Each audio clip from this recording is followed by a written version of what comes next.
Hello students, welcome to Gyanjyoti coaching centre. Gyanjyoti coaching সেন্টারের পক্ষ থেকে তোমাদের সকলকে জানাই আরো একবার স্বাগত।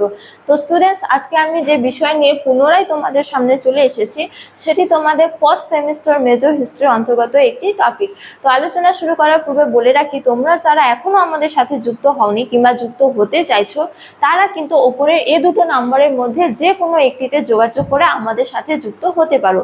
তো আর দেরি না করে চলো আজকের আমরা আলোচনা শুরু করি। তো আজকের আলোচনার বিষয় হলো মধ্যপ্রস্তর যুগ বা মেসোলিথিক এজ সম্পর্কে। তো এক্ষেত্রে প্রথমেই বলে রাখি যে প্রাচীন প্রস্তর যুগের পরবর্তী এবং নব্য প্রস্তর যুগের পূর্ববর্তী সময়কাল হলো মধ্যপ্রস্তর যুগ বা মেসোলিথিক এজ। তো এই যুগের সময়সীমা হিসেবে বলা যায় যে মূলত আনুমানিক খ্রিস্টপূর্ব 4000 অব্দ থেকে খ্রিস্টপূর্ব 2000 অব্দ পর্যন্ত ভারতবর্ষে মধ্যপ্রস্তর যুগ স্থায়ী ছিল বলে অনুমান করা হয়। তো এবার আমরা আলোচনা করব এই যুগের হাতিয়ার সমূহ নিয়ে। তো বলা যায় যে প্রাচীন প্রস্তর যুগের মতো মধ্যপ্রস্তর যুগেও মানুষেরা পাথরে তৈরি হাতিয়ারগুলি ব্যবহার করত, কিন্তু এই হাতিয়ারগুলি ছিল পূর্বের যুগের তুলনায় বা প্রাচীন প্রস্তর যুগের তুলনায় আরও আকারে অনেক ছোট এবং হালকা প্রকৃতির। তো এই যুগে মানুষেরা পাথর দিয়ে কিভাবে হাতিয়ার তৈরি করত? মূলত বলা যায় যে এই যুগে মানুষেরা পাথরের ওপর চাপ পদ্ধতিতে পাথর থেকে ফলা তৈরি করত এবং সেই ফলাগুলিকে আবার অর্ধচন্দ্রাকৃতি বা ত্রিভুজাকৃতি বা ট্রপিস আকারের অস্ত্র নির্মাণ করত এবং সেই অস্ত্রগুলিকে কাঠের কোনো এক সরু লাঠিতে কিংবা বাঁশের সঙ্গে যুক্ত করে সেগুলিকে ব্যবহার করত। তো এই যুগের অস্ত্রগুলি ছিল আকারে 1 সেমি থেকে 3 সেমি, অর্থাৎ এই যুগের অস্ত্রগুলি এতটাই ক্ষুদ্র ছিল যে যার জন্য এই যুগের আরেক নাম হলো মাইক্রোলিথিক এজ বা ক্ষুদ্রাকৃতির যুগ। তো এবার আমরা আলোচনা করব এই যুগের জীবিকা বা অর্থনীতি বা তাদের জীবনযাপন সম্পর্ক নিয়ে। তো প্রথমে বলে রাখি যে এই যুগের মানুষেরা কৃষিকাজ করতে জানতো কিনা এ নিয়ে সঠিকভাবে কিছু বলা যায় না, কিন্তু তা সত্ত্বেও বলা যায় যে এই যুগের জাতা বা হামনদিস্তা কিন্তু আবিষ্কৃত হয়েছে।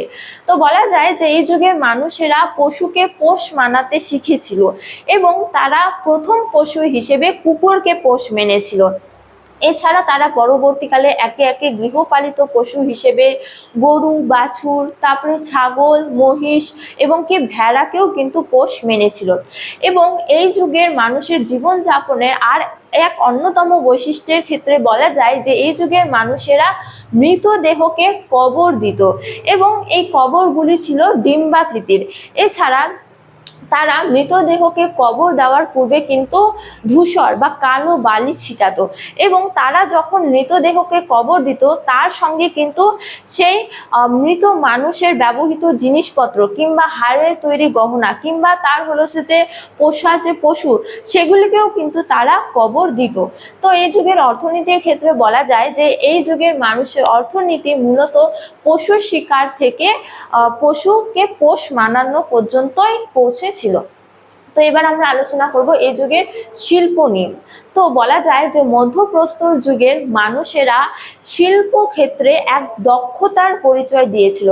তো এই যুগের মানুষেরা তাদের দৈনন্দিন জীবনের একঘেয়েমিতা দূর করার জন্য বা আমোদ প্রমোদের জন্য বলা যায় যে তারা যে গুহাগুলিতে বাস করত সেই গুহাগুলির দেওয়ালে কিন্তু চিত্র অঙ্কন করত এবং তারা কিরকম ধরনের চিত্র অঙ্কন করত? তারা মূলত তাদের দৈনন্দিন জীবনের যে সমস্ত কার্যকলাপ, যেমন পশুকে শিকার করা, তো এই সমস্ত চিত্রগুলি কিন্তু অঙ্কন করত। তো তারা এই যে চিত্রগুলি অঙ্কন করত, এই চিত্রগুলিতে কি ধরনের রং ব্যবহার করত? তারা মূলত কালো, তারপরে লাল এবং সবুজ ও হলুদ রঙের ব্যবহার করত। তো মধ্যপ্রস্তর যুগের মানুষের আবিষ্কৃত গুহা চিত্রের এক অন্যতম নিদর্শন হলো ভীমবেটকার গুহা চিত্রগুলি। তো এবার আমরা আলোচনা করব এই যুগের প্রত্ন কেন্দ্র নিয়ে, অর্থাৎ কোন কোন অঞ্চল থেকে এই যুগের আমরা নিদর্শন আবিষ্কৃত করেছি বা আবিষ্কৃত হয়েছে। তো এক্ষেত্রে বলা যায় মূলত ভারতবর্ষের মধ্য ভারত, তারপরে ছোট নাগপুর, কৃষ্ণা নদীর দক্ষিণ দিকে এই এই যুগের হচ্ছে যে বহু নিদর্শন আবিষ্কৃত হয়েছে।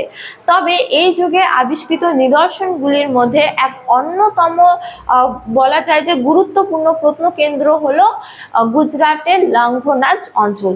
তো এবার বলে রাখি যে তাদের যে বিভিন্ন জনবসতি অঞ্চলগুলি ছিল, যেমন ভীমবেটকা কিংবা সুরেগাঁও, কালেগাঁও, তারপরে মুঙ্গের, ভাগলপুর, গোদাবরী অঞ্চল, এই যে তাদের জনবসতি, এই যে জনবসতি থেকে বহু নিদর্শন আবিষ্কৃত হয়েছে, এই নিদর্শনগুলি থেকে আবার তাদের সংস্কৃতি সম্পর্কেও জানা যায়।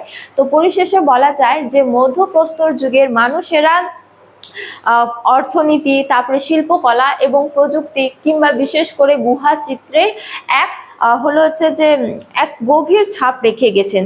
তো বলা যায় যে এই যুগের অগ্রগতির ওপর দাঁড়িয়ে মানুষ নব্যপ্রস্তর যুগের কিংবা ধাতুর যুগের উন্নতি ঘটাতে সক্ষম হয়েছিল। তো স্টুডেন্টস, এই ছিল আজকের আমার আলোচনার বিষয়। তোমাদের ভালো লাগলে অবশ্যই বন্ধুদের সঙ্গে শেয়ার করো এবং লাইক করো, এবং আমাকে অবশ্যই কমেন্ট করে জানিও তোমাদের ভিডিওটি কেমন লেগেছে। তোমাদের সাথে দেখা হবে অন্য এক পরবর্তী ভিডিওতে অন্য এক টপিক নিয়ে। ততক্ষণ ভালো থাকো, সুস্থ থাকো। Thank you.